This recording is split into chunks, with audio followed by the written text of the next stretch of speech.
Assalamualaikum warahmatullahi wabarakatuh. Pada pertemuan ke-13 kali ini, kita akan mempelajari bagaimana cara penerapan UI Library pada proyek kita. Nah, pada video kali ini, pada poin pertama saat ini memiliki ketentuan yakni penerapan UI agar tampilan websitenya menjadi lebih maksimal. Baiklah, pada menu testimoni yang saya buat ini memiliki UI Library, yakni modal, di mana ketika model ini bermaksud ketika kita mengklik, dia akan menampilkan isi detail dari data tersebut. Isinya sebagai button model ya. Ketika diklik, sini untuk detail, tampilan detail ya. Nanti ketika diklik, maka dia akan menampilkan nama, perusahaan, rating, dan juga komentar.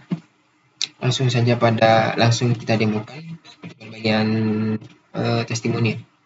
Kemudian kita klik detail. Nah, di sini menampilkan nama, perusahaan, rating, beserta komentarnya. Selanjutnya pada bagian FAQ.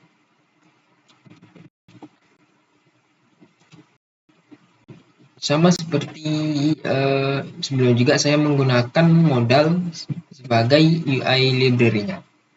Di sini sebagai tampilan detail dan modal detailnya tersebut. Kemudian ketika kita mengklik detail ini, dia akan menampilkan detail FAQ berupa pertanyaan dan juga jawaban. Ini sebagai demonya. Di sini pertanyaan dari FAQ-nya beserta juga jawabannya. Kemudian lowongan. Lowongan. Begitu pula dengan lowongan, saya menerapkan UI library dari modal tersebut. Di sini sebagai button detail modal. Ketika diklik, dia akan menampilkan judul lowongan, lokasi lowongan, tipe, dan juga deskripsi, dan juga beserta gambar-gambarnya. Pada lowongan ini kita klik detailnya. Di sini akan menampilkan judul Mechanical Engineer, lokasi CTA, tipe full time, deskripsi, desain, develop, dan sebagainya. Di sini juga terdapat gambarnya yang ditampilkan. Selanjutnya pada bagian tim karyawan.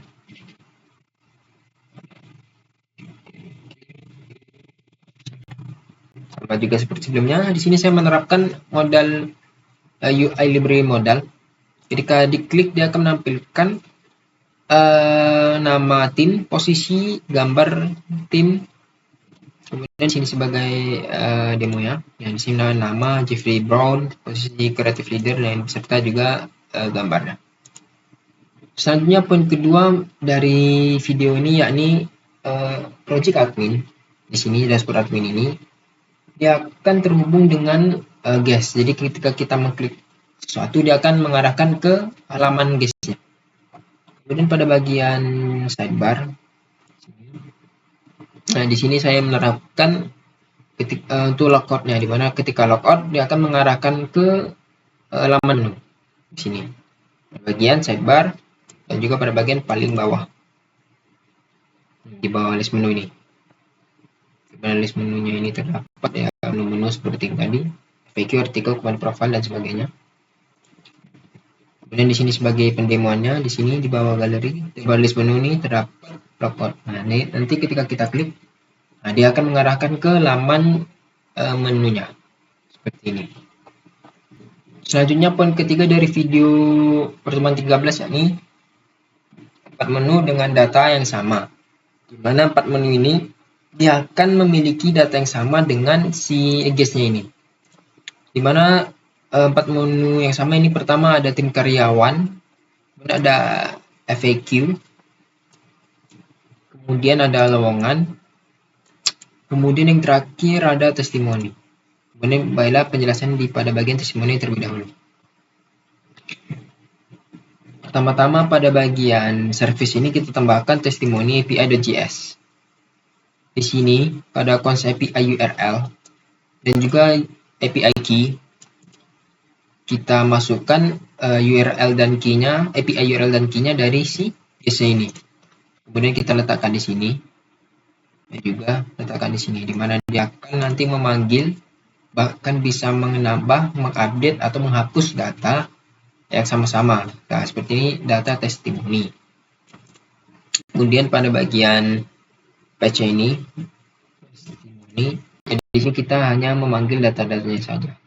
Dimana kita menerapkan name company, di sini ada load, terus meloadingkan, kemudian ada handle change, ada handle submit. Kemudian untuk memanggilnya, pemanggilan datanya.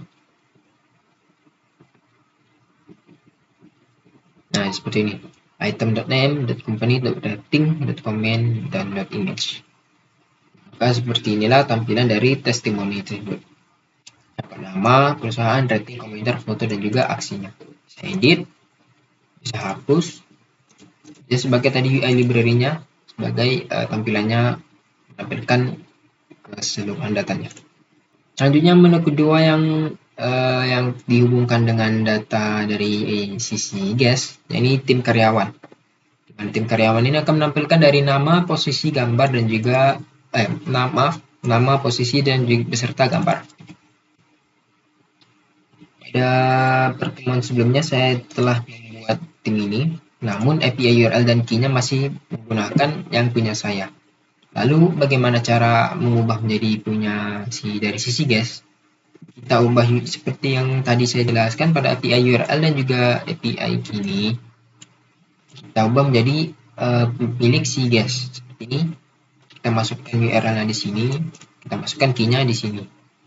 Di sini sudah ini URL dan juga key-nya ini merupakan milik dari API milik si guest yang tadi. Lalu pada bagian pemanggilannya, pada bagian ini kita panggil seperti sebelumnya, dapat ini data formnya untuk memanggil struktur tabelnya, nama, posisi, image, ada letim, change, submit. Kemudian di sini untuk pemanggilan datanya, di sini item.name, .position, dan juga .image. Maka tampilannya akan menjadi seperti ini, terdapat nama, posisi, gambar. Dan juga kita bisa mengupdate, kita bisa juga menghapus, dan juga kita bisa menerapkan UI library tadi sebagai tampilan keseluruhan datanya. Kemudian menu ketiga yang saya buat ini FAQ. Karena FAQ ini akan menampilkan dari pertanyaan beserta juga jawaban. Di sini FAQ-nya telah saya buat agar sama dengan sebelumnya.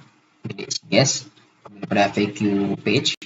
Di sini juga tidak perlu diubah. Ini jika ada perbedaan data, struktur datanya kita ubah tipis-tipis.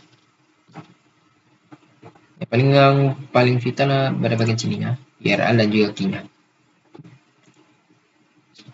Kemudian pada pendemonya seperti ini, pertanyaan, jawaban, dan juga kita bisa mengedit, bisa juga menghapus. Untuk ini URL library-nya untuk menampilkan keseluruhan datanya. Kemudian yang terakhir, menu terakhir yang saya buat ini menu lowongan. Di mana menu lowongan ini akan menampilkan dari lowongan pekerjaan yang berupa judul, lokasi, tipe, deskripsi, dan juga gambar. Lalu pada bagian lowongan ini ada lowongan service.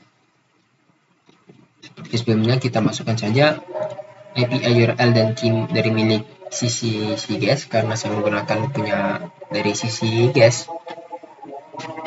Kemudian masuk pada page lowongan.